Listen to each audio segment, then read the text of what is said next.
NCERT book for class 7, 3 question, chapter name, second part.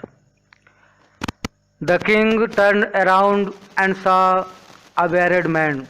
राजा घूमा और देखा दाढ़ी वाले आदमी को, रनिंग टुवर्ड देम, जो उसकी तरफ आ रहा था.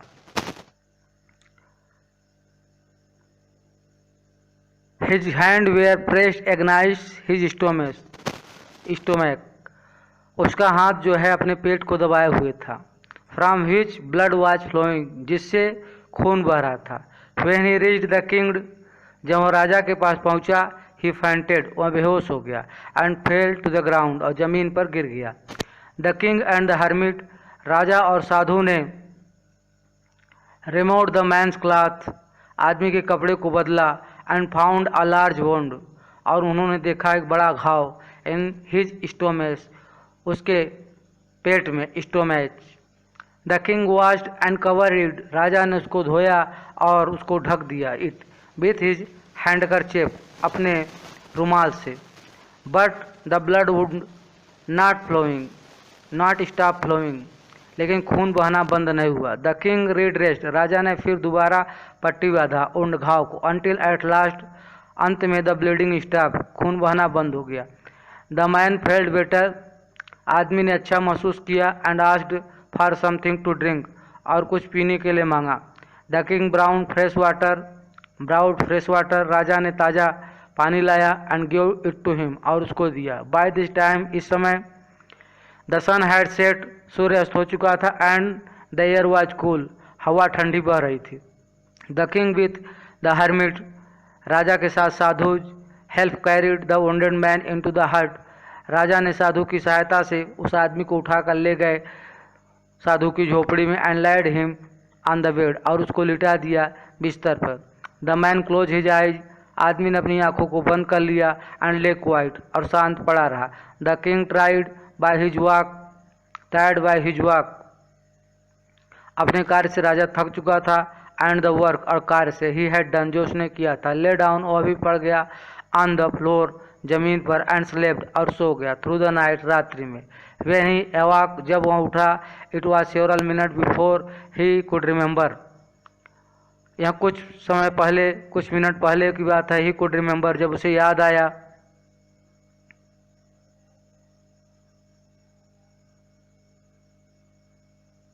where he was, कि वह कहाँ पर था, और who is the stranger bearded man laying on the bed was, और वह आदमी कौन था जो दाढ़ी वाला था, बिस्तर पर पड़ा था.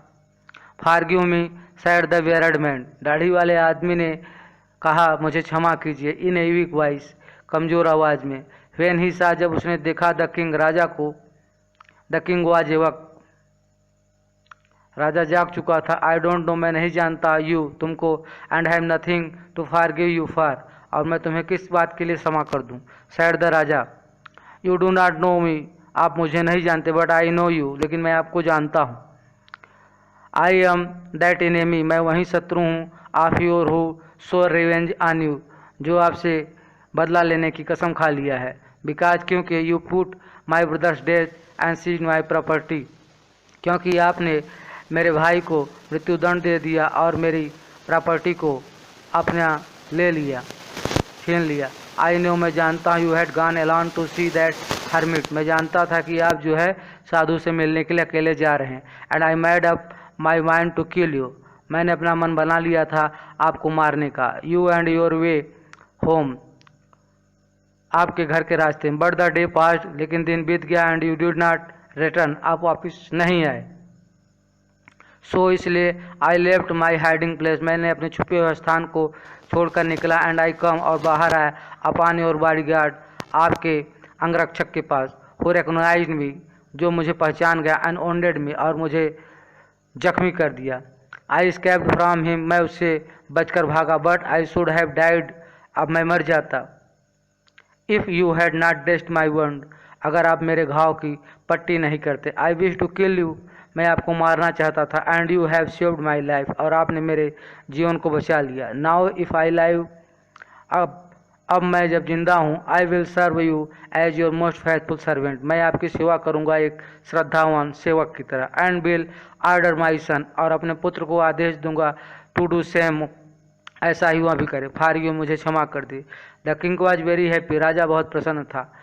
To have made peace with his enemy so easily, कि उसने अपने शत्रु को बड़ी आसानी के साथ शांत कर दिया। And to have won him overs as a friend, और उसको जीत लिया एक मित्र के रूप में। He not only forgive him but said he would send his servant and his own doctor to talk after him, उसने सिर्फ राजा ने सिर्फ उसे क्षमा ही नहीं किया, यद्यपि उसने कहा कि मैं अपने सेवक को भेजकर और अपने चिकित्सक को टुल्लाक आफ्टर तुम्हारी देखभाल करने के लिए भेजूंगा।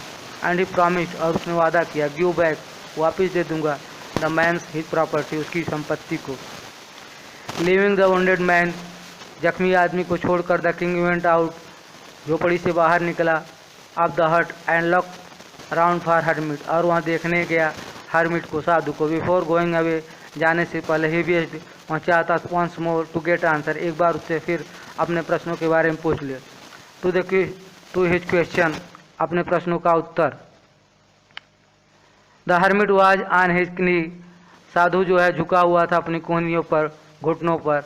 Sowing seed in the bed, और वहाँ जो है बीज को बो रहा था क्यारियों में। That had been dug the day before, जो कल जो है जिसको खुदाई किया गया था। द किंग वेंट अप, राजा उसके पास गया, टू द हरमिट, साधु के, एंड सैड, और कहा, फॉर द लास्ट टाइम, अंतिम बार, आई बेग यू, आपसे प्रार्थना करता हूँ, टू आंसर, उत्तर दीजिए, माई क्वेश्चन, मेरे प्रश्नों का। वाइज मैन, बुद्धिमान आदमी।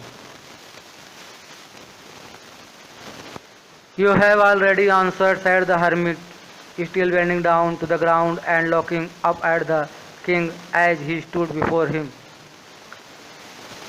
साधु ने कहा, झुके हुए, जमीन की तरफ देखते हुए, अप एट द राजा, राजा को ऊपर खड़े हुए, कि आपको तो अपने प्रश्न का उत्तर पहले ही मिल चुका है। स्टूड बिफोर हिम, जो उसके पास खड़ा था राजा। How have I been answer, मैं कैसे उत्तर दे सकता हूँ। व्हाट डू यू मीन, आपका मतलब क्या है। डू यू नॉट सी, क्या आप नहीं देख रहे हैं। रिप्लाइड द हरमिट, साधु ने कहा, if you had not pitied my weakness, अगर आपको मेरी कमजोरियों पर दया नहीं आता, एस्टरडे कल, and had not dug this weeds for me, और आप मेरे लिए इन क्यारियों को नहीं खोदते, you would have gone away, आप चले जाते, then that man would have attacked you and you would have wished you had stay with me. You would have gone, आप चले जाते, देन, फिर वह आदमी आपको, आपके ऊपर आक्रमण करता, you and you would have wished, you आपकी इच्छा थी, यू हैड स्टेड विथ मी, आप मेरे साथ ठहरे। सो इसलिए the most important time was when you were digging the weed, जो सबसे महत्वपूर्ण समय आपके लिए था, वहाँ क्यारियों का खोदना था। And I was the most important man, मैं आपका सबसे महत्वपूर्ण आदमी हूँ। And to do my good you as your most important business, और आपने जो मेरे साथ कार्य किया, मेरा कार्य किया, यहाँ आपके लिए बहुत ही महत्वपूर्ण कार्य था। आफ्टरवर्ड, इसके बाद, when the man ran to us, इसके बाद वहाँ आदमी हमारे पास आया। The most important time was when you were caring for him, सबसे अधिक महत्वपूर्ण समय था जो आपने उसका ध्यान दिया। बिकॉज, क्योंकि, if you had not dress his wounded, अगर आप उसके जख्मों को पट्टी नहीं बांधते, ही वुड हैव डाइड, वह मर जाता। Without having made a peace with you, बिना आपके साथ शांति बनाए। So he was the most important man, वह बहुत महत्वपूर्ण आदमी है। And what you did for him was your most important business, और आपने जो उसके साथ किया वह आपके लिए बहुत आपका महत्वपूर्ण कार्य था। रिमेंबर, ध्यान रखें, then there is only one time, केवल एक समय होता है, दैट इज इम्पॉर्टेंट, वह महत्वपूर्ण, and that time is now, और वह समय अब है। It is the most important time, यह महत्वपूर्ण समय है। बिकॉज, क्योंकि, it is the only time, यह केवल वही समय है। We have any power to it, मेरे पास जो शक्ति है, हमारे पास जो शक्ति है किसी कार्य को करने की। The most necessary person is the person you are with at the particular moment, सबसे महत्वपूर्ण आदमी वही है जिससे आप उस समय, विशेष समय पर उसके साथ हैं। फॉर नो वन नोन, क्योंकि कोई भी आदमी नहीं जानता है, will happen in the future, भविष्य में क्या होने वाला। And whether we will meet any one else, और हम किससे कब मिलेंगे। द मोस्ट इम्पॉर्टेंट बिजनेस, सबसे महत्वपूर्ण कार्य है, to do the person good, आदमी के लिए अच्छा कार्य करना। Because we were sent into this world for the purpose learn, क्योंकि हम लोगों को इस संसार में इसी मकसद के लिए भेजा गया है। इस स्टोरी को जो है लियो टॉलस्टॉय ने लिखा है, बहुत सुंदर स्टोरी कहानी थी। आशा करता हूँ आप लोगों को अच्छा लगा होगा। आप हमारे चैनल को लाइक करें, सब्सक्राइब करें और शेयर करें। इसी तरह और भी अच्छी कहानियों को, जो क्लास से रिलेटेड कहानियाँ, किताबें NCERT बुक की 6 to 12 क्लास की, आप हमारे चैनल पर प्राप्त कर सकते हैं। धन्यवाद।